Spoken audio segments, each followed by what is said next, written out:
ہے کہ عمران خان کو مزید اڈیالہ سے باہر نہیں لے کر آیا جائے گا.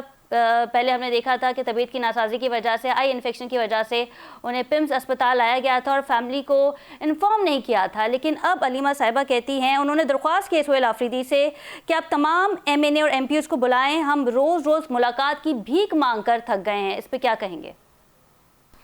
بسم اللہ الرحمن الرحیم. بالکل علیمہ خان نے جو ہے یہ جو بات کی ہے یہ سچ بھی ہے اور ہونا بھی یہی چاہیے کہ ہم چیئرمین عمران خان کو 2 سال ہو گئے کہ ان کو جیل میں رکھا گیا ہے، اور جو جیل قوانین کے مطابق ہر قیدی کا حق ہے کہ وہ ہفتے میں 5 بندوں سے مل سکتے ہیں، وہ 30 منٹ تک فون پہ بات کر سکتے ہیں. عمران خان کو کوئی بھی پریویلیج نہیں دیا جا رہا جو اس کا قانونی حق ہے، کوئی چیز اس طرح نہیں مل رہا. آپ نے دیکھا تھا کہ نواز شریف تو خیر جیل رہے نہیں ہیں، انہوں نے تو پہلے آپشن بھاگنے پہ جو ہے نا اتفاق کیا تھا اور بھاگ گئے تھے.